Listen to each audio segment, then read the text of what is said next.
I know. I know. Dalen, why you sitting up here with your shirt off? Because, y'all, it is 2:23 in the morning. I have to leave here in approximately 35 minutes to head to the airport.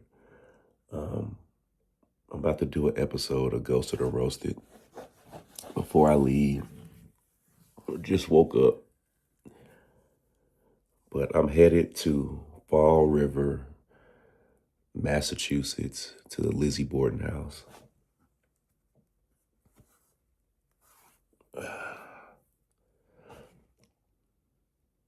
Yeah, I'm going to take a tour, and I'm going to try to speak to whatever spirits are still there. I've never been to the Lizzie Borden House. I've seen the movies. I've seen the show. I've seen everything. Familiar with the story. But I don't know. I'm going to try to document this whole experience, starting now before I leave and before I put a shirt on. Honestly, I don't know what's in the Lizzie Borden house, but if this is the last ghost hunting video that I upload, because Lizzie herself tries to get your boy, at least I ain't got on no shirt.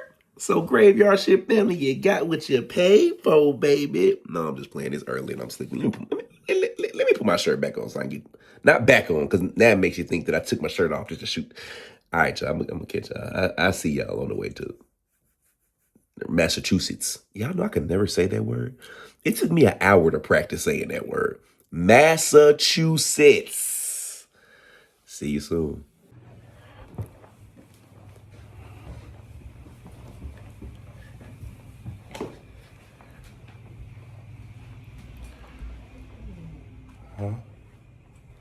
Just want to tell you good night. Good morning. See you later.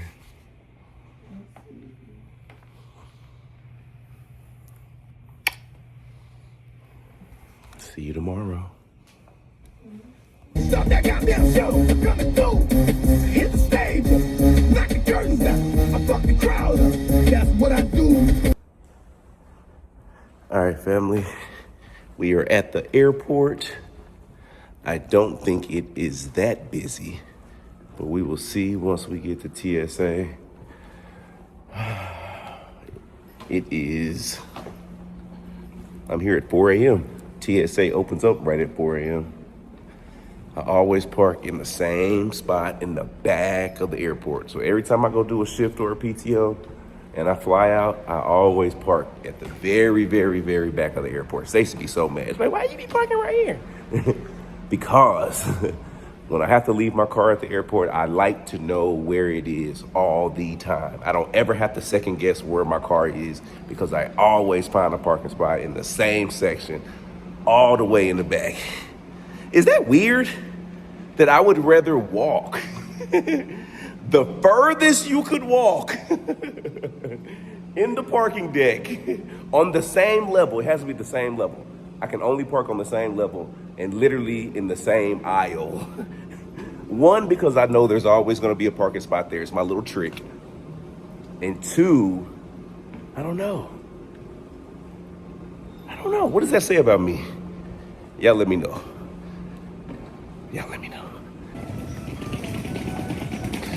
Not bad. Line is moving. Can't be mad at it.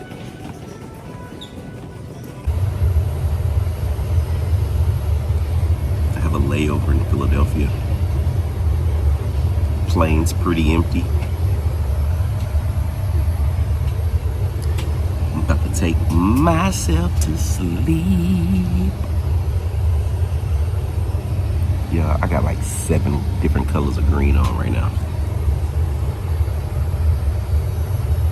Tripping.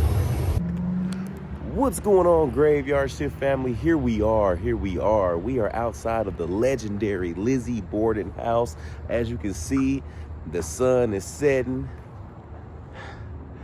And we have my guy Spencer over here. He's gonna take us on an exclusive tour of the Lizzie Borden house and show us exactly where the murders took place. and we actually have some equipment that we can use, my spirit box. But yeah, wow, it feels weird to be outside of some place that you've heard so many stories about.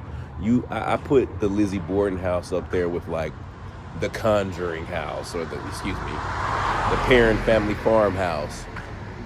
But it's definitely one of the most iconic places in the paranormal space. So it's dope that we have access to it. It's even more dope that we have an event here coming up that people can come and do an intimate session here with me at the Lizzie Borden House. Let's get to it, y'all. Yo, this is my boy Spencer. Good, y'all. How y'all doing? Man, Spencer, man. So what is your role here at the Lizzie Borden House? I am a ghost tour. I do some of the ghost tours and stuff like that, as well as the ghost hunts at night. So 7:30, you can come get a ghost tour around the city, or also get the extended as well, where you do about 45 minutes in the house on the first floor. And then I also do the ghost hunts from about 10 p.m. to about midnight, where we go from the first floor to the basement, and depending on if the rooms are booked, you can sometimes go to the third floor and the other rooms in the house, and we just use the different equipment to do different ghost hunts and just try to get in touch with the different spirits that have made their way into the house. Got you. Well, Spencer, man, I'm following you, man. Show me which way we go. We'll head on through the front of the house. You get perks when you're part of the graveyard shift, baby.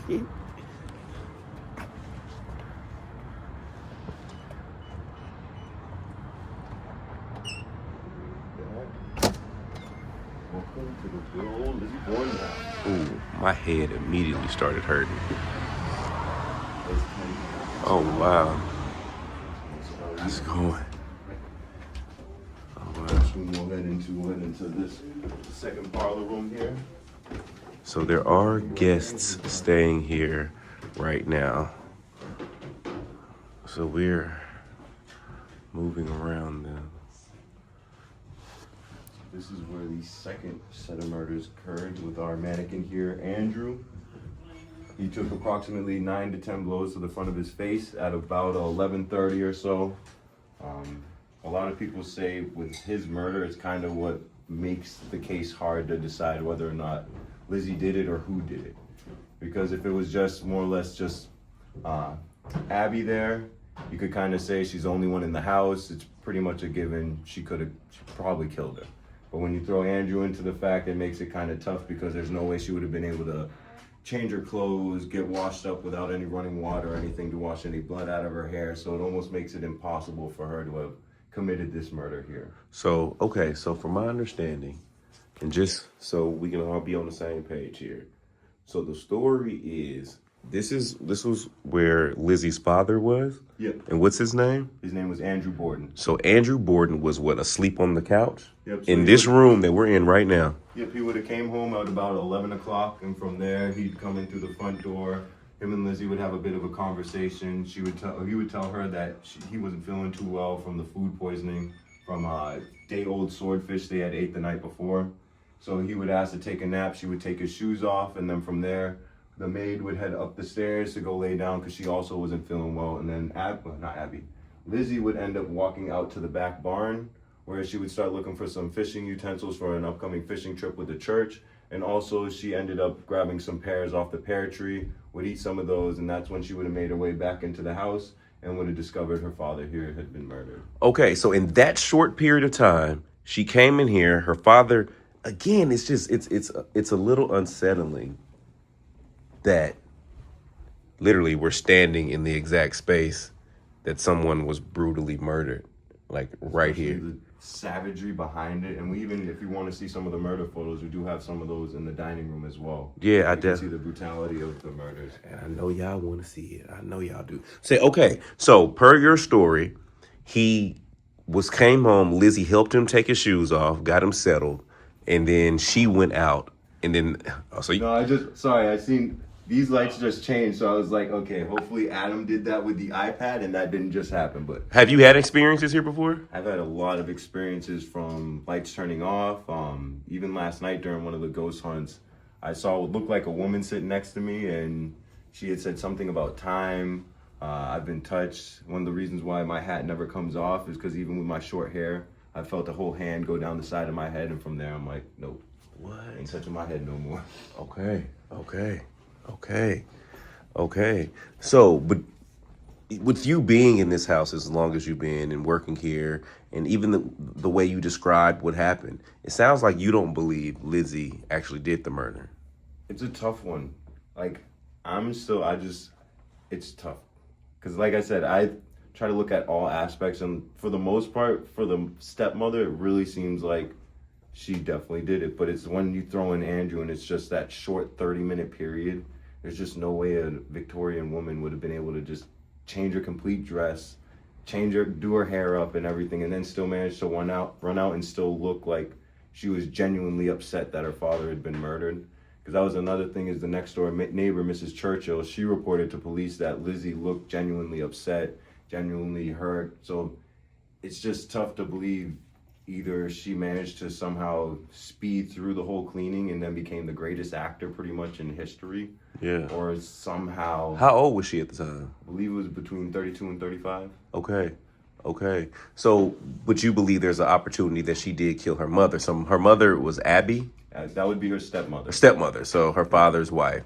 Yep. So you believe that there's a chance that she could have taken her life? For sure. Just because with her and Abby at the time, it was only them two in the house. And even a lot of the other, other co-workers here even say that pretty much no killer is going to come through the front door. They're probably going to be coming through that back door. Lizzie reported that she was more or less in the dining room or in the kitchen there heating up an ironing handkerchiefs. So for that, any killer would have had to come by Lizzie, but she reported she didn't hear anything, heard no falling or any body falling or any hits on the floor from somebody being brutally bludgeoned to death with an axe. And the walls are pretty thin, so it's just hard to believe she didn't hear a single thing. Because I've even been in the basement and had pictures fall off of some of the bureaus upstairs on the second floor, and you can hear those all the way down in the basement. So for her to say she didn't hear someone getting murdered on pretty much right above her head, it's kind of tough to believe. Yeah. But like I said, once you throw in Andrew, that's where it's like, okay, now it's tough to believe she personally did it.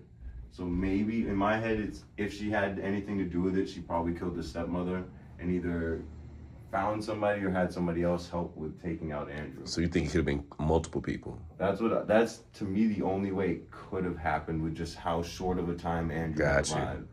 Because even another neighbor, I believe on the other side, her name was Caroline Kelly. She was on her way to a doctor's appointment at 11 o'clock.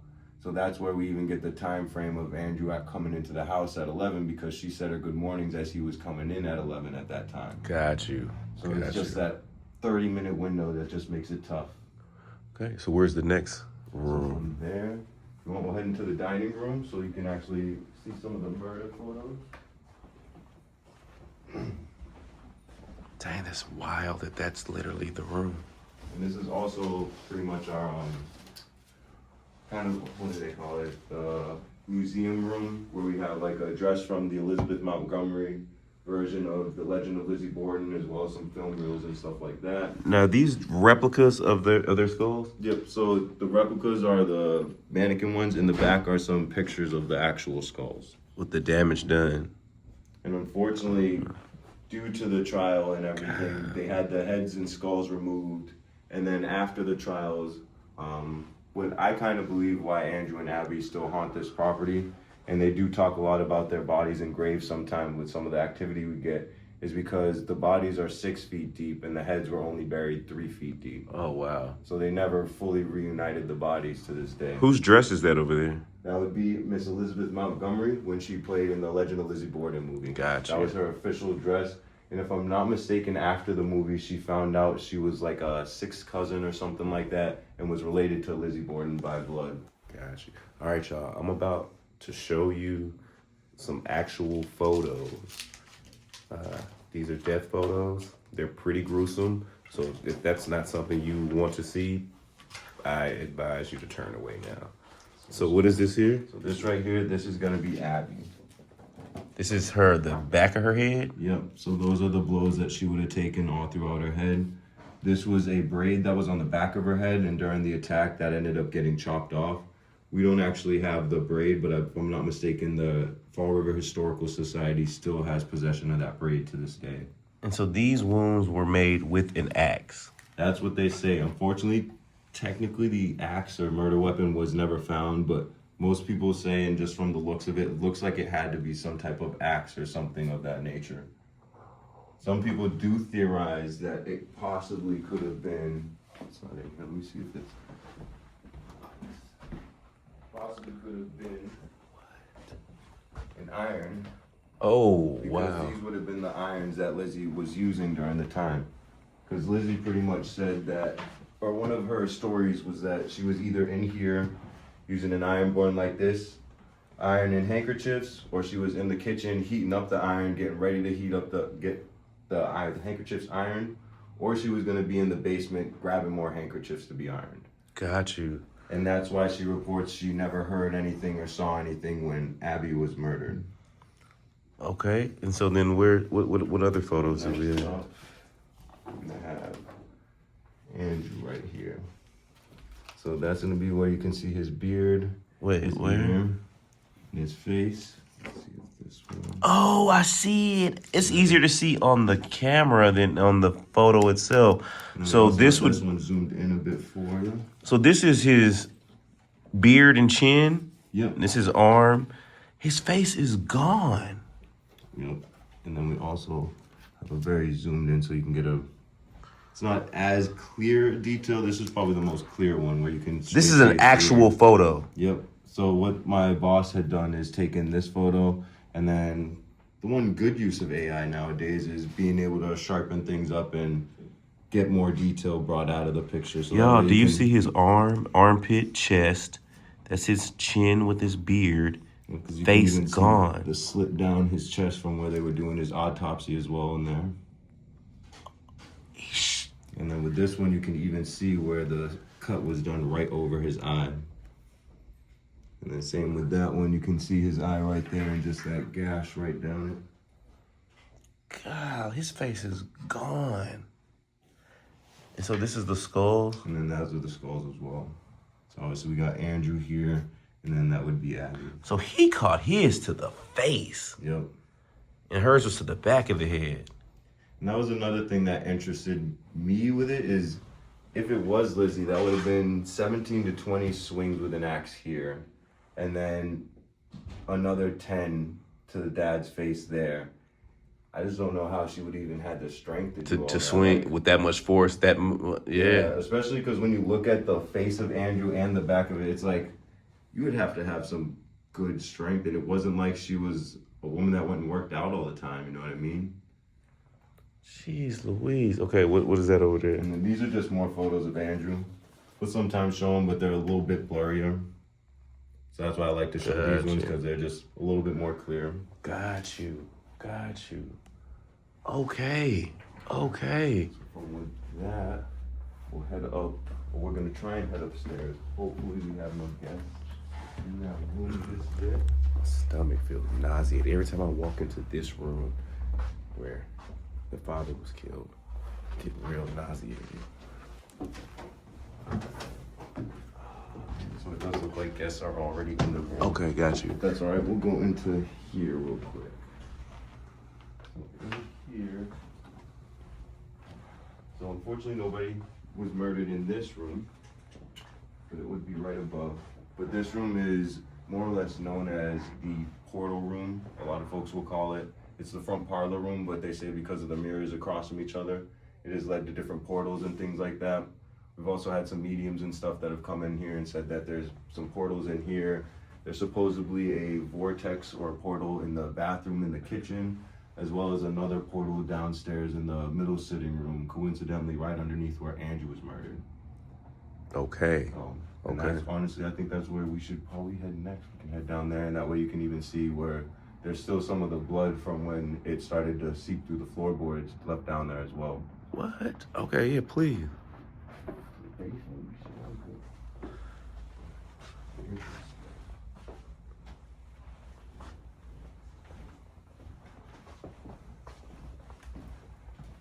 I mean, this is a nice size home.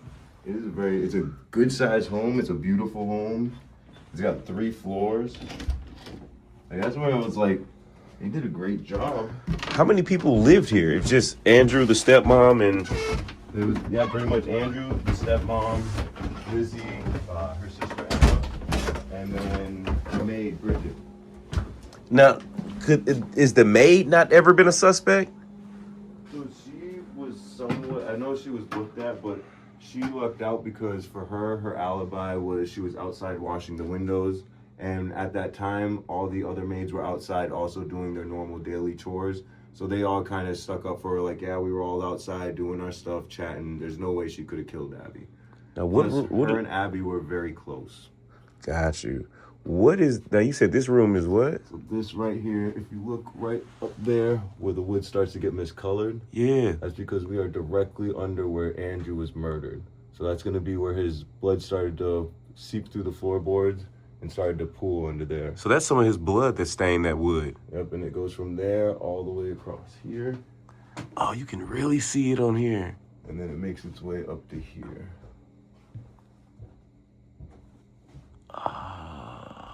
Yeah, you see, y'all see that? The blood up, the stain on the wood. And it's also said that at one point a previous owner ended up doing different seances and rituals and ended up using one of the Ouija boards down here, which brought another spirit into the house.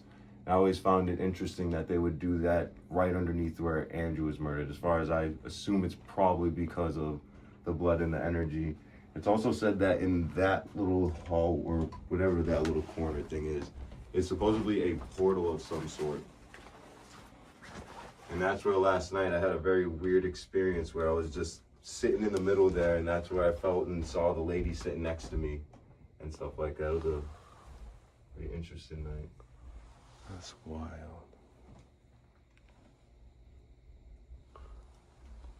Okay. And we do have... And who's this in this photo right here? So as far as I know, these photos, I haven't been told anything about who's in them. I think they're just kind of pictures that were Like period picked up pieces. over the Yeah. years and stuff like that. When we do make it to the 3rd floor, I believe, if I'm not mistaken, you'll be able to see a picture of Bridget's grave, as well as I believe there's a picture of her and her husband. And who's Bridget? Bridget, she was the maid. Oh, the maid. Gotcha. So So then whatever happened to Lizzie? She got off and just got on? from there, she essentially, she pretty much just got off. Then Emma was the one who originally got all the money. And out of the kindness of Emma's heart, she was just like, you know what? I'll split all the money with you right down the middle. So she split it with Lizzie, and then they wanted electricity, running water, the whole 9 yards. They're like, we can afford it. So they ended up converting this house back into a 2-family home, renting it out. And then from there, After the murders, they they were just like, we out of here, rented out the house, got their own beautiful mansion called Maplecroft. And they spent many years together over there up until a fight broke out between them. A lot of people speculate that the fight was due to Lizzie's name change, or possibly the people Lizzie was hanging out with at the time. And that made Emma be like, look, I'm done. And she moved out to New Hampshire, and they, crazy enough, never spoke to each other again. And they died that way. Lizzie would have died June 1st, 1927, and Emma would die 9 days later. What? So born 9 years apart, Died 9 days apart. That's crazy. One of the more active parts of the basement too. So I'm literally standing here, and you were talking about this room and how you said some kid spirits came from the other side, and Spencer was saying, just telling me the story. Y'all, it literally felt like someone above me took a finger and scratched the top of my head, and I'm feeling it, and I'm like, okay, maybe there's like a string or something up here hanging down that's touching my head, and I look up, and I see nothing, and Spencer's like, what, you felt somebody touching your head? And I said, that's exactly... See, that's when people are like, they think it's a joke when I'm like, that's why I don't take off my hat. Nope. That's why I do not take off my hat, because if not, they will mess with your head, man. You got I have not felt anything like that since the Sawmill episode of Ghost Brothers, when I felt somebody grab my butt with their hand. That literally felt... I remember that episode. No, y'all, that really genuinely felt like somebody was scratching my head, like with one finger. Oh, okay. Okay. It's like that. All right, man. It's like that. All right. Oh, my head is hurting like now. that, man. But that's why, like, I cannot take off my hat in this house. I'm like, nope. Even we'll be doing events, and one time we were doing the teas, and I had went in, and I'm supposed to be in full Victorian gear, and I had the whole suit and everything. Still had my hat on. They were like, Spencer, your hat. I was like, oh yeah, my bad. Because they be messing with my head. First time I ever got touched was a similar thing, but it was down my back. I'd just finger go like this. Then I had the hand go like that. Oh, that's weird. That's weird. That's why a lot of coworkers don't even like going in that corner. A lot of them call it their nope corner because being touched, seeing shadow figures, hearing disembodied voices. We are gonna be here for our event. If you don't have, all right. Listen, we have the Lizzie Borden House, the entire house to ourselves, y'all. So come on.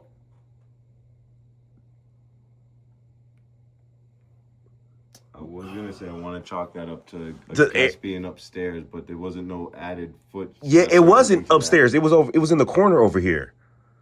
It was in the corner. I thought it was like an air conditioner cutting on or something like a. I will say the spirit Carl in here is not a nice spirit. Me and him got what I would say some beef because he's a bit racist.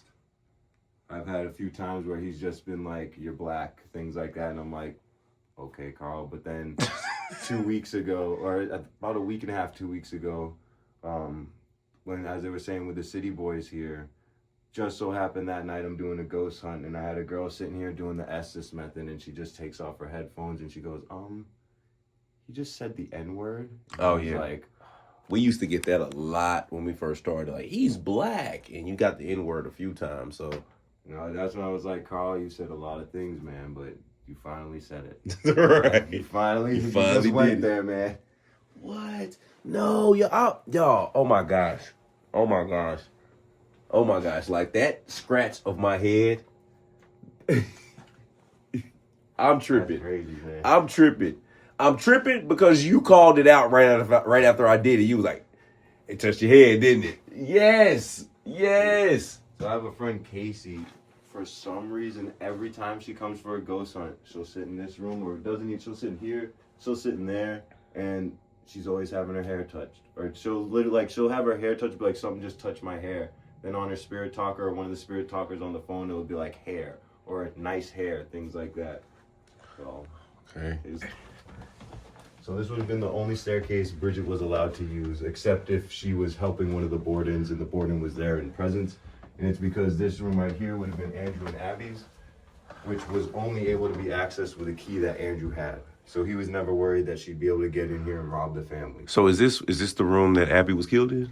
This was just their room. She was killed over on the other side of the house. Gotcha. And then up here, this is one of the more interesting parts of the house. So you essentially have, this would have been Bridget's room, where she would have stayed. It was heavy up here. That's what's interesting about this third floor, is there's a weird heavy presence. Yeah. But it almost feels like it's just trying to watch, like almost lurking over you. Sheesh. Who is this in this picture? So these, if I'm not mistaken, this is gonna be Bridget. I believe that's her in her older years. And I believe that's going to be her husband, if I'm not mistaken. And then we do have a picture of their graves over there. So did she see the bodies? She did see the bodies. And this is Lizzie? I believe that's going to be Bridget during her time here. And for her, Andrew was very much a bigot when it came to the Irish. So he treated her pretty much very disrespectfully. Even at times, a lot of the Bordens wouldn't even refer to her by her actual name because their first maid's name was Maggie or Margaret. So to them, they were like, why bother learning a new name? You're just going to be Maggie. Right. Oh, wow. So that's why a lot of times in the stories and stuff, you'll hear the name Maggie or Margaret over Bridget, just because of the way the Bordens were. But Abby was a bit different. Abby and Bridget were very close. Bridget, I believe, was making about $3 a week, and Abby ended up giving her an extra dollar out of the $4 a week she was getting from Andrew to get Bridget to stay, because Bridget was pretty much ready to leave. She was like, I'm done. I'm tired of the disrespect. And even so much so, Bridget cared so much for her that after Abby's body was found, Bridget was the one who would go upstairs and sit with her body until the police and the coroner and everything arrived, just out of respect, so she had someone there for her. Dang. So Bridget was a bit of a real one, for sure. Right. Now what's interesting is now these two rooms were more or less added over the years, just with a hotel aspect or motel aspect. This is going to be kids' room. So with the kids that were essentially, possibly if it was their mother that touched her head, this would be the room where her kids now more or less hang out. They have their toys and stuff, and you'll get a lot of activity kid-wise up here. They like to play with the bells, they like to play with their own balls, and there's also, one time, back to my friend Casey, we were up here and she was doing a ghost hunt and stuff and whipped out her phone, started playing Bluey, and we weren't getting much activity until she stopped playing Bluey, and we were like, do you want us to continue? And then we got like bell rings for yes and stuff like that. So it very much seems like the kids in here are just like your normal kids for today. They like to go pretty much everywhere through the house though. They won't just stay in this room. You can get them on the second floor, the first floor.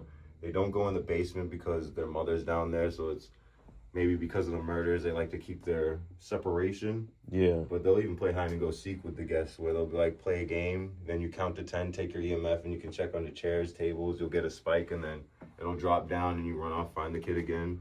That's wild. So it can be fun. Yeah, you can definitely feel the presence when you go in and out of these rooms, for sure. This is the most weird of the rooms. This is where it's like you almost feel the most you're always being watched from something in that area. And what room is this? This is an additional room that was Just added. An additional room, and it's interesting. It's called the Andrew Jennings room. It was named after, I believe, either one of the prosecutors or the judge for the case. But it's just, we never get too much activity when we try to do anything in here. But sometimes you'll come in here and you'll just get a very heavy presence.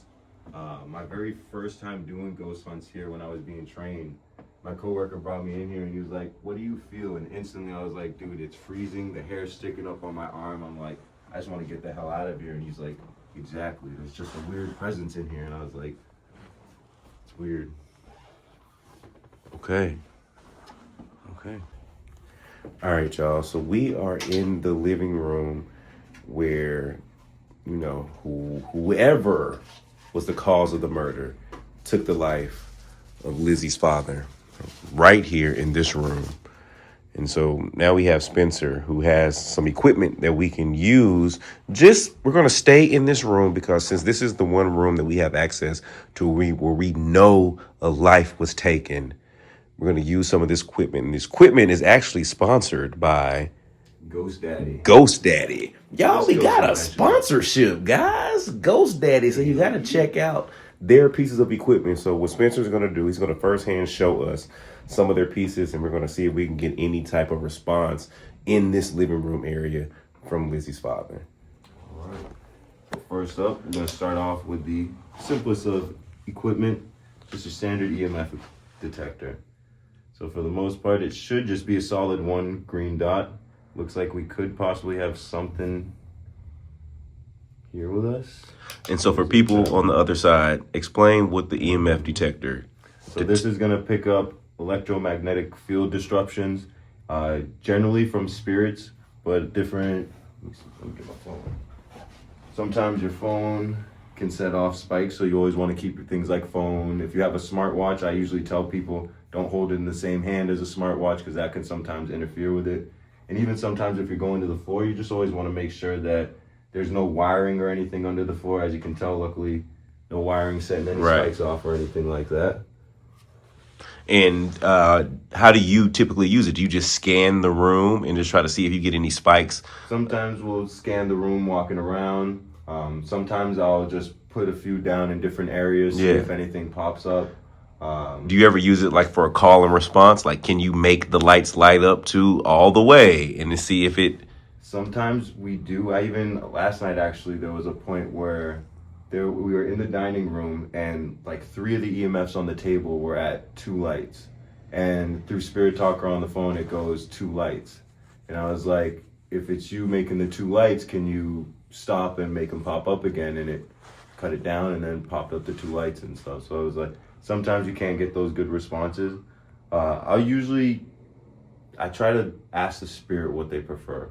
Sometimes if the spirit prefers or doesn't have enough energy to use things like the bell or some of the Hades Eye, the Spirit Talker, I'll be like, hey, if all you can use is the EMF, then go ahead and give us response to that. Spike it if you hear what I'm saying, or if there's a spirit in here, can you spike it up to red for me?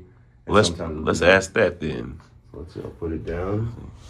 So if there's anything in here with us, or if Andrew is in here and you'd like to communicate, or any of the children in the house, or if Abby would even like to come downstairs and talk with us, could you come down here and possibly make this green light go up to red for me?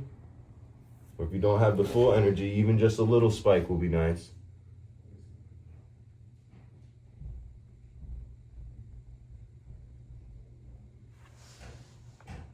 Can you do us a favor? Can you make the green light spike up to another color?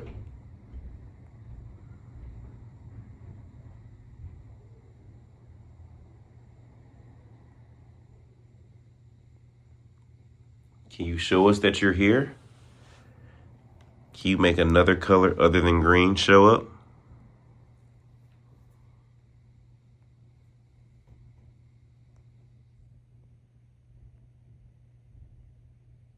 I know you can do it.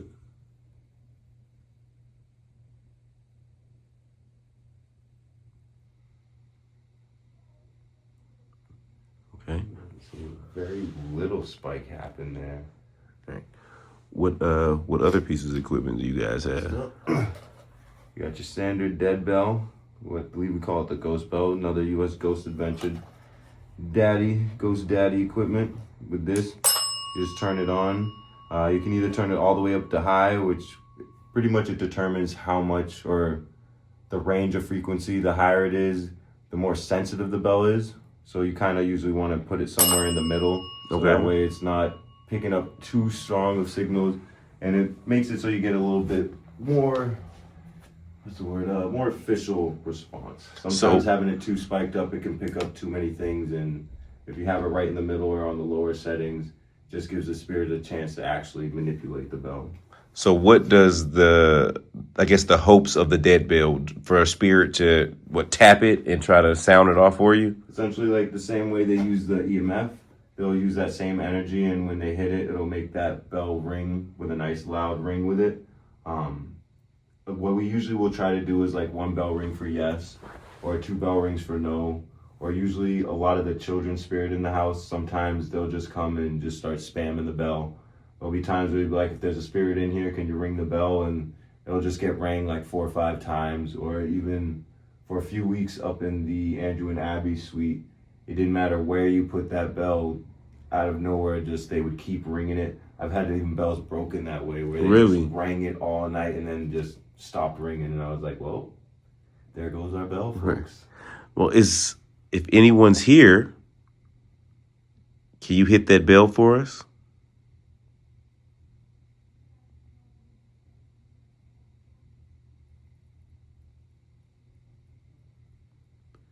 Can you sound the bell for us?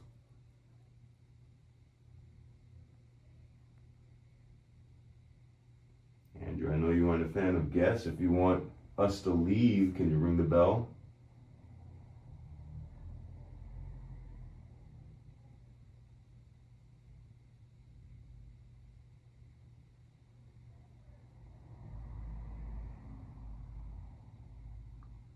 Okay. What other pieces of equipment do we have? Next up, we got our good old dowsing rods. So these are kind of good and portable. You just stretch them That's handy. That's why I do like them. You just pop them out and then... Yeah, because I've broken so many just because they don't have that feature. And with that, just got them nice and steady. And if there's any spirits in here with us, can you cross these rods for me, please? You uncross the rods.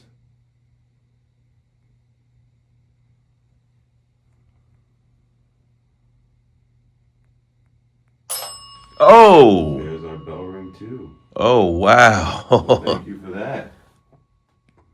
Can you use the rods and point in the direction of where you are right now? Oh, wow. You're in the doorway there. Would you like to come in and communicate with us? If you'd like to come in and talk with us, can you ring the bell or set off the EMF or cross these rods for me?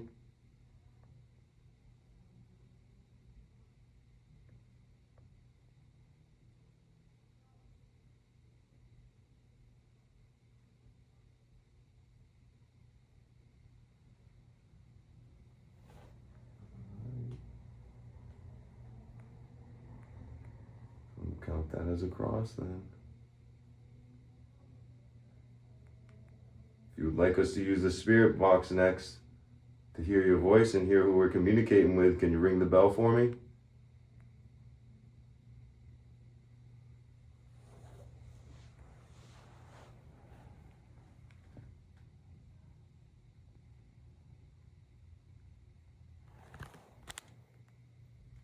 Can you uncross the rods then for me? Oh, that was quick. Can you ring the bell one more time for us?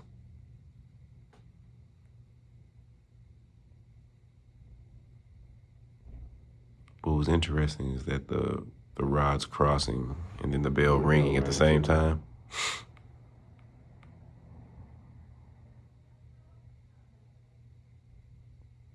I'm gonna have to give me one of these dead bells. Looks like the spirit agrees.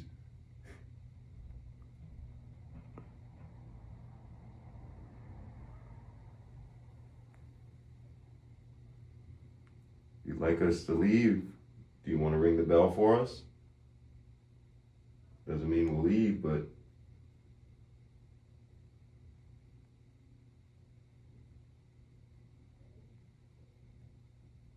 So with the dowsing rods, spreading apart and crossing mean what? so crossing will usually mean yes. Spreading apart will usually mean no. I've even been told by one gentleman that when they, I'll make it do it, when they go like this, that it means like the spirit's giving you a hug. It's just, I haven't been able to verify that, and I've only heard it from one other person, so I don't usually, like, yeah, that means a hug. Right. I mean, if the spirits are giving us hugs, I can't complain there. Better than a scratch. Right. Well, can you spirits tell? How about you answer that? When they go across and they touch both shoulders, is that a hug? If so, cross the rods.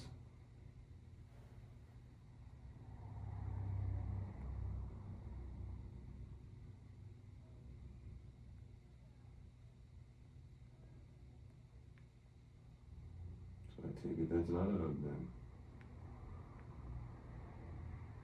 If there's a spirit still in here with us, can you cross the rods?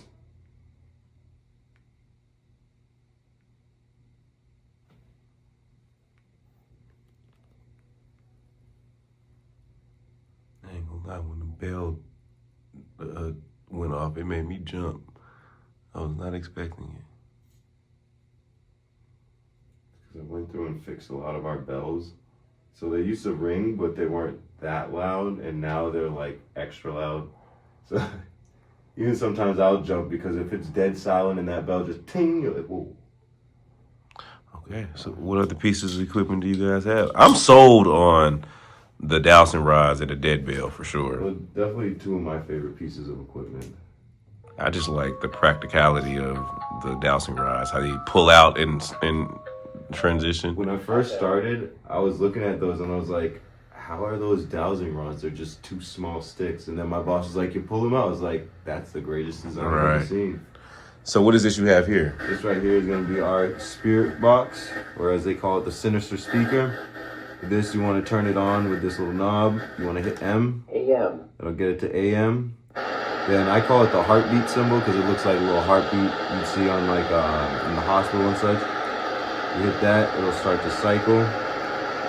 Sometimes you just gotta hit this.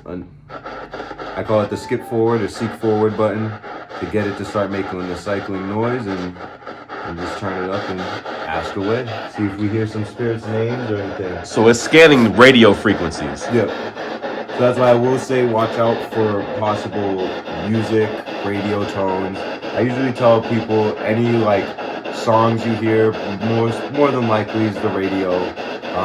You'll also sometimes, because of AM frequencies, hear a lot of like news channels. So if you hear anything about modern politics, Republicans, Democrats, anything like that, I usually say that's not a spirit just giving them like political advice. That's more than likely some radio frequency kind of. Is there someone with us right now, here with us?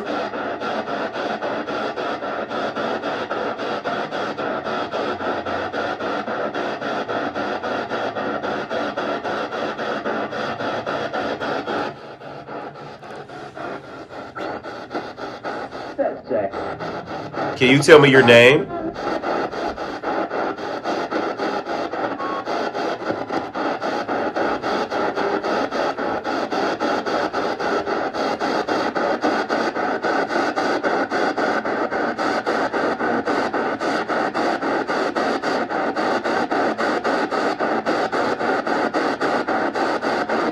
we have any of the Bordens in here with us?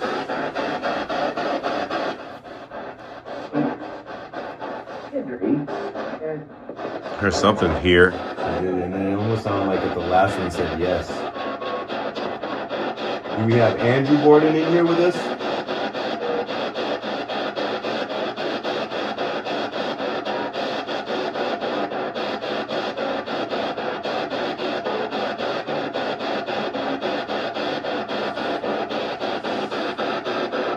Do we have Abby Borden with us?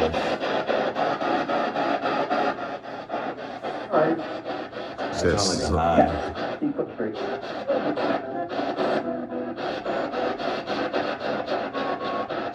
Maybe possibly have Abby. Do we have any other Bordens in the house or with us right now? Possibly Sarah Borden, Andrew's first wife. Are you with us as well?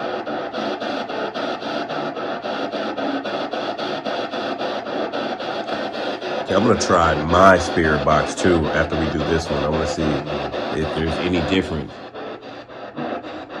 I'm kind of curious myself because this is the only spirit box I've used, so I'm not sure. I've had other guests bring their own in, but as far as me like having a session, this is the only one I use the Necrophonic app. Yeah, I get pretty decent responses. So what else do you have? What's the Hades eye? This is another newer piece of equipment. We can cut. Yeah, this is a. He says a newer piece of equipment. Yeah, I think it's called a Tempod or something like that.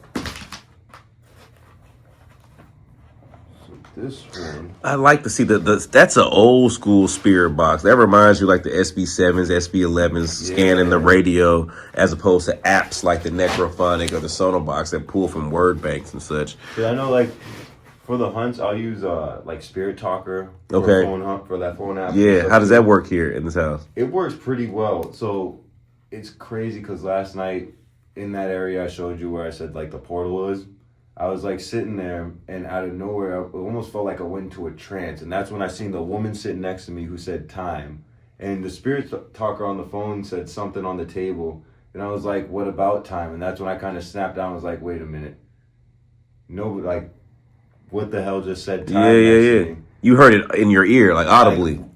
And it like I could even see like a woman sitting next to me. That's what made me like freaked out. Then my elbow felt like somebody took a crowbar to it for like 3 minutes, just a sharp pain.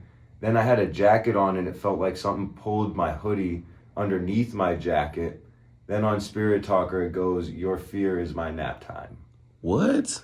And I'm just sitting there like, well, I'm definitely freaked out now. Right. So that's where I'm like, the Spirit Talker app definitely can have some good stuff to it. I know even GhostDaddy is in the process of, we got our own app we're working on that's gonna have its own spirit talker. It'll have like its SLS camera. There's an EMF app on it.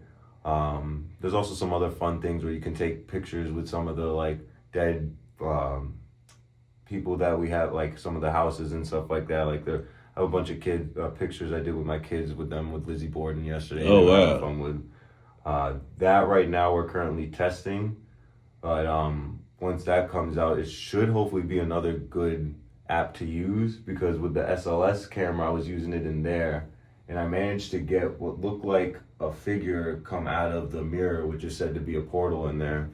So I was like, seems to check out. So this Hades eye, how does that work? Similar to It's similar to a REM pod. REM pod, right? So you want to flip the two switches here on the bottom. And then from there is a 0, there's a range, and then another 0. So you have I believe it's going to be your temperatures. And we hit that. It's a good device. The only thing we got to work on is the range a bit.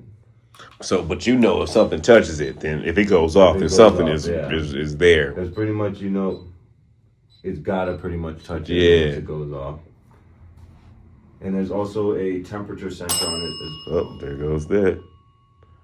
Well, it seems like something's in here with us. So can you try and grab that pole that's sticking up with the blue lights? Just give it a good squeeze as hard as you can. Let's see those lights light up. Seem to have some energy. You're ringing the bell.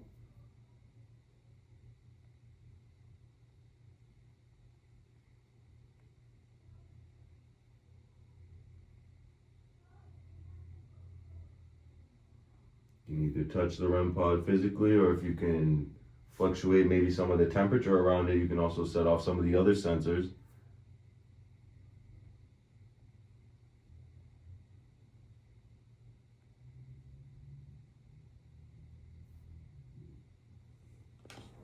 Can you touch the antenna that's on the blue light for us?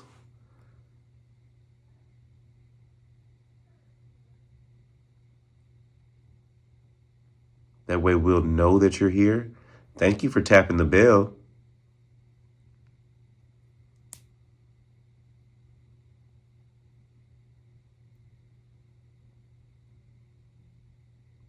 Are you tired of everyone being in your space?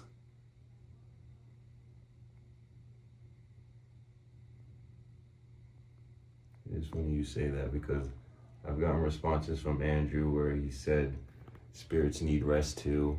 I'm tired and things like. Andrew's always tired and telling people get out of his house.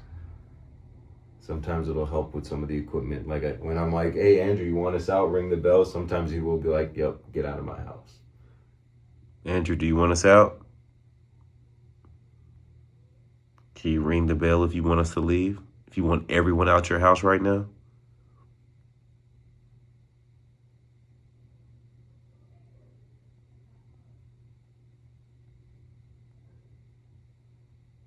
I say I'm surprised, Andrew. Are you saying you like your guest tonight?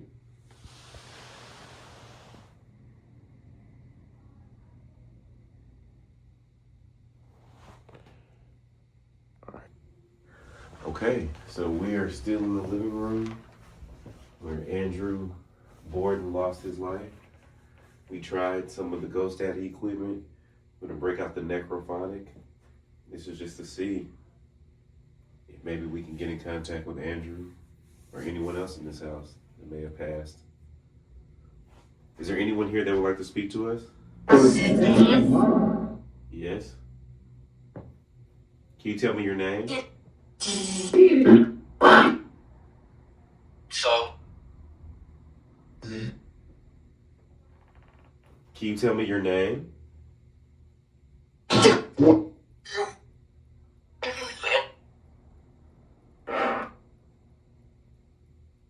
Can you tell me what happened right here?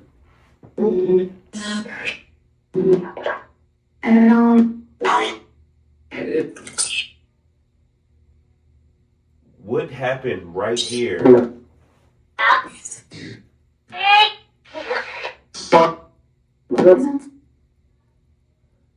Andrew, do you know who took your life?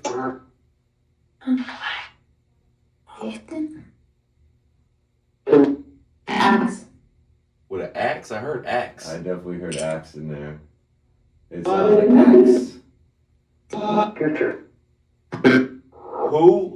Who hit you with an axe?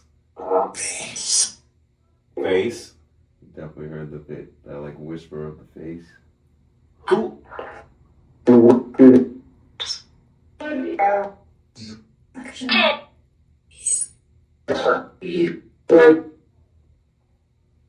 Wait, did you say who hit you with the axe? I'm not gonna lie, I thought I heard Lizzie like 2 or 3 times. I did too. That's why I was like, wait a minute. Like I swear it sounded like I heard Lizzie in there a couple too. of times. That's why I was like, wait a minute, hold on. Okay. So Andrew, are you saying that Lizzie is responsible for your death?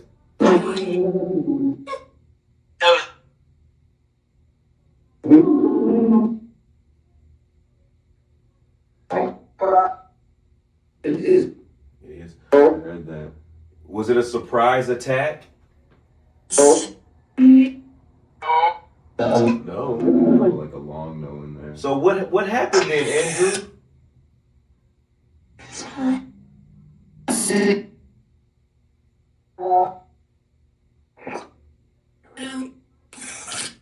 Did you see Lizzie coming towards you?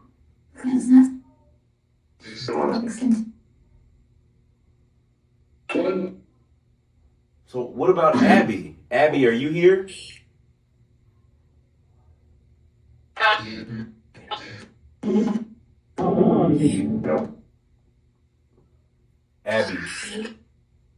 Abby, do you know who took your life?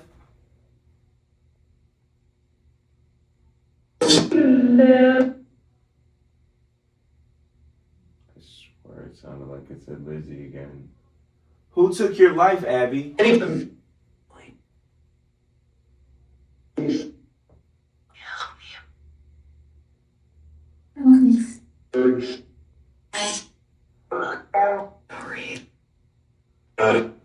So how do y'all feel about Lizzie getting let off for your murder?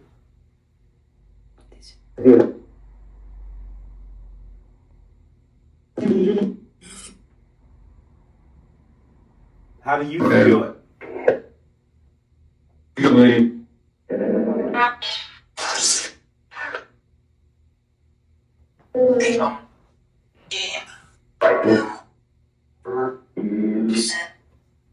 Are you at peace?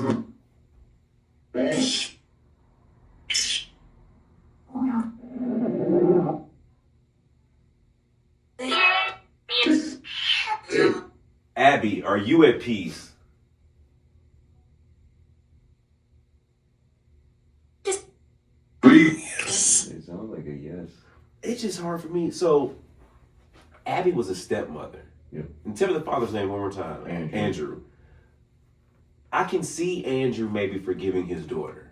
Not really, but more so than a stepmother forgiving a stepchild for murder. So it's really funny you say that, because there was one time I was up in the room where she was murdered, and at one point I mentioned Lizzie's name. Spirit Talker says she shouts, and I was like, she shouts, "Are you mad, Abby, that I mentioned Lizzie's name?" And it rang the bell once, and I go, "Okay, I'm gonna ask you point blank, did Lizzie kill you, Abby?" Through Spirit Talker it says yes. Yeah. From there I asked, "What about Andrew? Do you know who killed Andrew?" She rang the bell once for yes. But then whenever I asked, "So who killed Andrew?" she said we aren't allowed to talk about it. Almost like Andrew doesn't want to admit that his daughter did it. Oh, I just got the chills. I just got the chills. That's why with you saying that, I'm like, yeah. It does, even with my prior investigation. Like he's still sticking up for her. Like he's just like, no, there's no way she could have did it. So that's where it's... Oh, I just got the chills. Andrew, how do you feel about that? So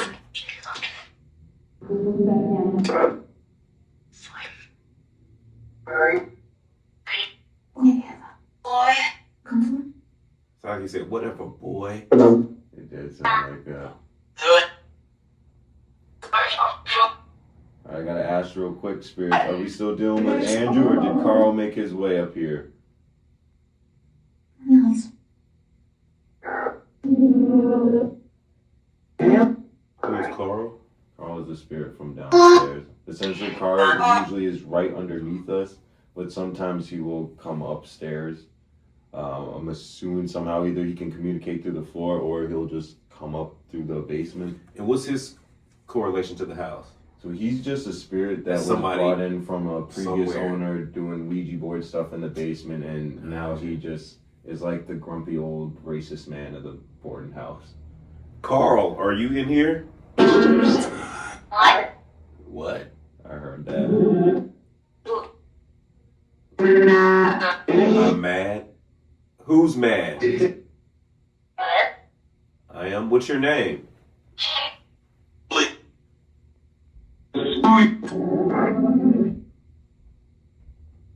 Can you tell me your name?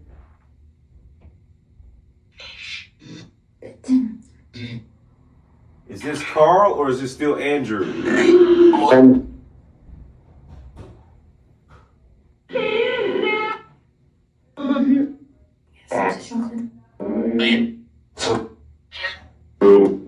Lizzie, are you here? Say yes. Sound like a yes. Lizzie, are you here with your father?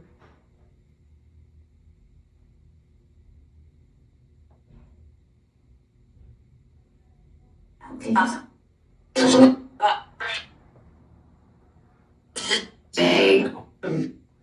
Well, Mr. Andrew, is there anything you would like to say before we leave?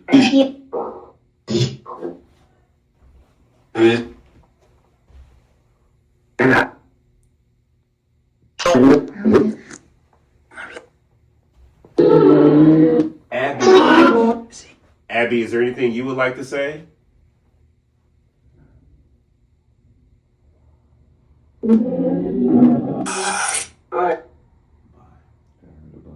Lizzie, is there anything you would like to say? Yes. Yes. What would you like to say, Lizzie? Lizzie, I'm going to ask you straight out. Did you kill your father? Lizzie, did you kill your father? Yeah.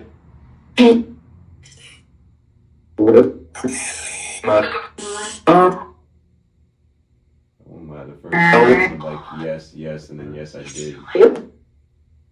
Lizzie, why did you kill your father?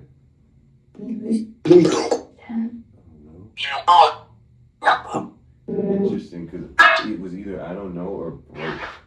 Because he was technically broke too. It would be for money. Her money. So is that it? You killed your father for the money?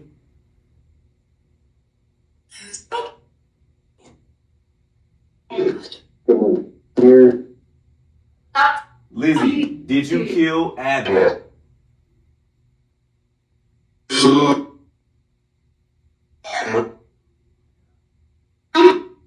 Why did you kill Abby?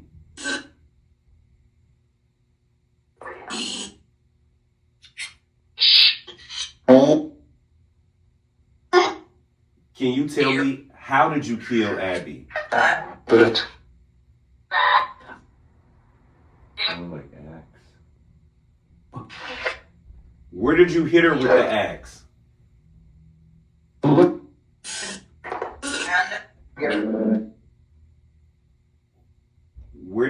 Where did you hit Abby?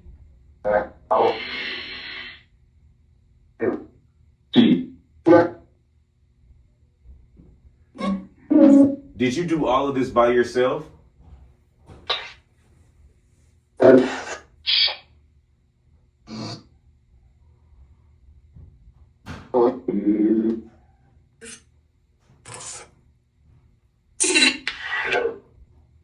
Okay.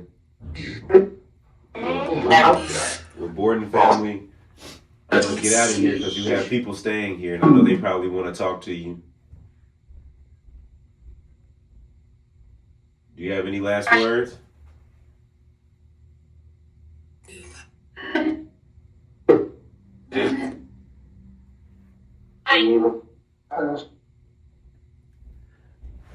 interesting. I'm anxious to go back and listen to this and try to edit what I heard. Because some of those sounded very much like Lizzie when you asked about it when she killed him, who killed Abby. Right. And even, that's why even like the whole response and the way he was acting, it's very interesting. But it's cool. I do feel like a level of protection coming from him for his daughter. That's what I usually feel, because it's interesting that no matter what in this house, I've never been able to get a sure answer on who killed Andrew. Because usually either he just won't say it, or other spirits are almost like, it's almost like they're not allowed to say it. Because that's even how Abby was acting, is like, oh, I can tell you who killed me and everything else, but like, we can't talk about who killed Andrew. So I'm like, I don't know, it even sounds more like, I can't blame him, even if I got kids, and if my kids killed me, it's like, yeah, it would suck, but you're gonna forgive your kids. You know what I mean? You're gonna be like, well, you're gonna find the excuses. You're gonna find the excuse, like, no matter what. So that's why, I feel for him in that sense. If it was his daughter, and even I will say, even with it saying that it wasn't a surprise attack, that's got me questioning now too. If does that mean he pretty much just came in and from there they just jumped him? Or because that kind of got me too when he was like, it wasn't a surprise attack, because his face was hid. Yeah. Maybe he was laying here and maybe he woke up right to see it. Like, you know what I'm saying? Like, he's opened his eyes to see her standing there with it and then cracked them. You know what I'm saying? Where it's like, because they do say when people feel the presence of someone looking at him, so maybe he felt the killer looking at him and eyes open last second. Wow. Oh my gosh. Oh my gosh. Well, Spencer, man, I appreciate you taking the time to hang out with the Graveyard Shift family tonight, man. Being here with bro, you have, man, made our evening, man. Thank you for the tour and all the wealth of information, man. It's been a pleasure, my brother. Yeah, Graveyard Shift family, we're here at the Lizzie Borden House. If you want to come hang out one night only with me and some of our fellow shifters, I will put the link to the event in the description box. It's a small group, y'all. We only doing small groups. So if you want to come in and hang out with us and tour and have free range of the Lizzie Borden House, and you can feel the energy that I'm feeling now, come hang out with us. Love, love, love. Catch you next time.